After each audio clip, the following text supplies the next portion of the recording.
media availabilities this Friday in advance of this weekend's activities. We've now been joined by the driver of the number 19 Bass Pro Shops Toyota, Martin Truex Jr.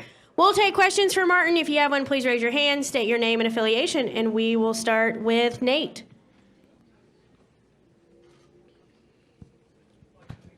Nate Ryan, NBC Sports. Martin, I apologize if maybe you've been asked this before in light of the road course success you've had the last few years, but like, how does a guy from New Jersey who grew up racing like go-karts, modifieds, late models on ovals, how did you become so good at turning left and right? I actually the first go-kart racing I did was all on road courses, so that was a little bit of it, kind of getting that mentality and just kind of getting what it takes to do that in your brain. But growing up, racing modifieds, we didn't do road courses, but in the Busch North Series we did. So my first years racing stock cars, there was a few road courses mixed in there. And then, of course, moving up to Xfinity, we won in Mexico. We raced Watkins Glen. So it's just I've had enough of it throughout my past, I think, to understand it, to figure out the things I was good at and the things I needed to work on. And just, going back each and every year, just try to continue to pick those things apart. I always loved it. Always did, yes, sir. All right, we're going to continue questions with Greg up front. Martin, Greg Engel, Auto Week. We have the most recently crowned IndyCar champion here today. He's going to be doing some laps. Can you, this is kind of a two-part question.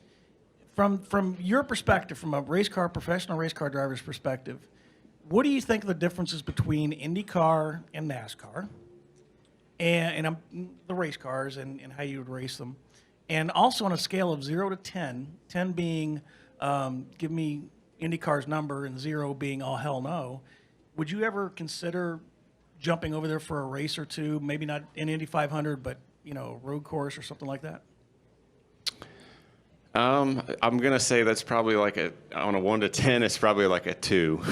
So it's not a definitely not, but it's so far away from what I've done my whole career, and I'm not that young, so stock cars have suited me well, so I don't plan on making the jump. But difference-wise, I mean, they're completely different, right? I mean, IndyCar is an inch and a half off the ground. It probably weighs quite a bit less than what our cars do, has similar horsepower, maybe more, and way more downforce. So rear engine, it's just completely different, race car. Everything about it, I'm assuming the way you drive it as well. So definitely worlds apart. I hope to be able to watch, yes. All right, I had a couple questions here in the middle. We'll take Daniel and Lewis, and then we'll get on to our left-hand side here. Go ahead. Daniel McFadden with NBC Sports. Martin, can you just give us a little bit of feedback on what you think about the new chicane layout on the backstretch, and also, given how it's configured now, how do you think that would have impacted the last lap of this race last year and how it unfolded?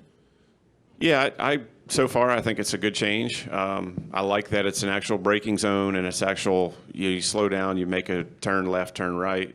Got to get the power down and leave there. So it's a lot more technical than what it was. Last year it was just like a Hail Mary every time you went through there, trying to, because really last year all you would do is slow down just enough to get to third gear, and you're right back in the throttle through that thing. And it was pretty hairy, as we've seen, obviously. And then with the wall coming out, we've seen the guys get their cars completely destroyed by making a little mistake. So there's a lot less on the line there now. If you miss the chicane, you can stop. It's like Watkins Glen, right? So you pay a lot less of a price if you mess up a little bit or overshoot the corner.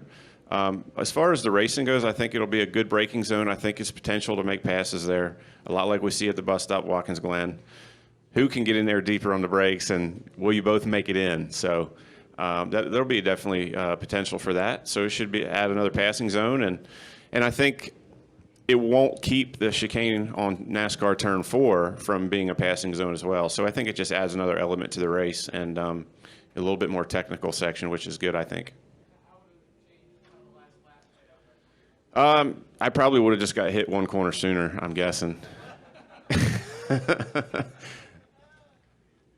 All right. Lewis, do you have the microphone? Go ahead. Yeah, Lewis Frank of Reuters. First, thanks for not running me over in the tunnel. No problem. And you got to watch your back around here. yes. Well, I'm used to jaywalking in New York City. How relatable is the sim to running the actual course these days and the heat? I think it depends on the driver, the person, the specific individual. For me, I'd say not that much. I'd say I used it a lot more early in my career, trying to learn little things here and there. Once you kind of know your style, you just try to kind of adapt that to the racetrack. So it's hard to do that in a simulator, but I do it to help the team get prepared, try set up things, try to validate certain things and correlate things to what we do in real life. And sometimes it works, sometimes it doesn't. All right. Go ahead. Mike Solarte, Spectrum News here in the camera row. When basketball players continually hit shots, they say they're in the zone. You're 2 for 2 in the playoffs. Are you and your team feeling it right now? I mean, is this as good as it's been consistently the last couple of weeks for you guys? Yeah, I think we're feeling good, but it's, the funny thing about our sport is every weekend is such a different challenge. You look at the last 2 weeks, nothing we really did prepares you for the Roval. So it's, we get a lot of curveballs thrown at us in the sport, and that's what makes it fun. That's what makes it a huge challenge. But as far as the team goes, I feel good about things, and everybody's clicking, everybody's, working hard and looking for more all the time. So, I think our approach is good, and we'll just continue to take these things one at a time and do the best we can with it. All right, Woody, and then Jeff. Woody came with MRN. Martin, this whole early part of the playoffs setting up really well for you. You go to Dover next week, where you also won earlier. But in relation to Dover and a lot of these tracks that you're going back to for the second time, how much better can we expect, not just you, but everybody to be once they've seen these tracks with this package a second time, and specifically with you at Dover? Yeah, for sure. I think it's I think you definitely have to find some things to be better each time you go back. We were able to do that at Richmond last week, which was a big deal for us and for our team. So, even though we won that race in the spring, it was like, okay, we know the things we need to get better at. How do we do that? And the guys were able to do a good job in that department. So hopefully, going to Dover's the same. We ran well. Our car was good, but we know, guys are building better cars, faster cars, better stuff, and have a better understanding of that track and this package with it. So it's been a huge learning curve all year, really, because of the rules being so different. And you constantly have to keep chasing speed and trying to find more. All right, Jeff, go ahead. Jeff Gluck from The Athletic back here. Obviously, it seems like your biggest competition for the championship so far is coming within your own team, and it's been like that for a while.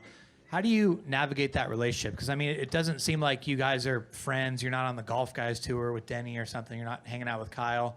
But you obviously are, you have that teammate relationship. So how do you go through that on a week-to-week basis and not let sort of a rivalry creep in?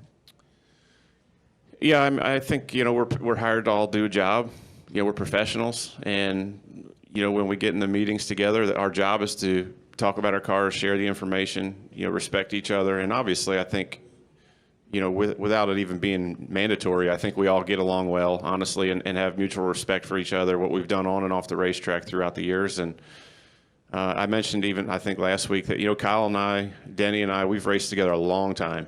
We came up together. We've been competitors on the racetrack for a long time and have a lot of respect for each other. And Eric has been a great addition to the team the past few seasons, and the same with him. So, you give respect, you get respect. And I think all of us do a good job of balancing that, being kind, being nice, doing what's best for the team, but going out on Sunday and giving it everything we have to beat each other. All right, go ahead. Yeah, Martin right here, Hill Overton, WIXC Radio, Monroe. Unlike the other tracks and road course races, you pit in the conventional manner with the pit wall to your left here. Do you see that as a good comfort thing for you, a better level than if you have to pit with the pit wall on the right? Yeah, I think for the pit crews, it's a big deal, just because that's the routine they're used to.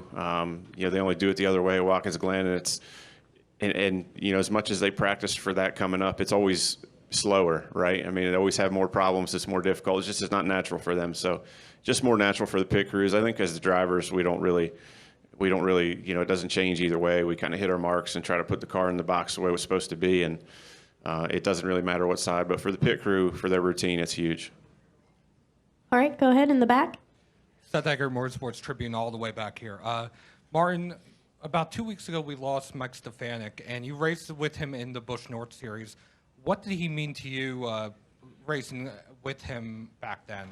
Yeah, I mean, just his success over the years and how long he went winning races and championships was amazing. I can remember watching him as a kid, you know, growing up, watching my dad race and then moving up through the ranks and getting to race with guys like Mike. And, you know, just an awesome competitor, a true champion, a great guy off the racetrack. And, you know, obviously a tough thing for especially the modified guys and just the Northeast racing scene in general. He was a hero up there and, you know, pretty tragic how it all happened. So we were all thinking about his family. All right, we'll take one final question up front from Marissa. Marissa Fuller, NASCAR.com. Quick question just regarding the foundation. I know you guys are doing the steering wheel event auction this weekend. Just wanted to know, 31 drivers are driving your steering wheel and they'll be auctioned off later. What has that kind of meant to you? How did that come into play? I know just with September being Ovarian Cancer Awareness Month, but what has it meant to you to get all that support? Yeah, it's been incredible, really. The support for our foundation in general throughout the garage, throughout the industry has been just amazing. You know, whether it's our Catwalk for Cars event back in May here in town, or the steering wheel program. You know, I think we have 33 of the Cup drivers this weekend. It's amazing to be a part of that. So it was a great idea. I think Sherry was the one that came up with it, which is not surprising. But you know, just to see the level of respect and you know, just having guys willing to do it means so much. And you know, I know it probably is a little odd for them to be driving their race car against me this weekend, seeing my name on their steering wheel. But it really is a big deal. It goes to 100% of the proceeds go to the foundation, which will help women and children battling cancer and ovarian cancer. So we're very thankful for that. And you know, no one does it better than NASCAR when it comes to foundations and charities. And you know, whether it's Dale Jr.'s gloves or my steering wheels, or you know, Jimmy Johnson does visor strips every year. Anytime anyone asks, for the most part, 80% of the garage, 85% of the garage says absolutely. So it goes a long way and means a lot to us at the Martin Truex Jr Foundation. Well, Martin, we thank you for spending time with us today, and we wish Thank you the you. best of luck this weekend. Thank you.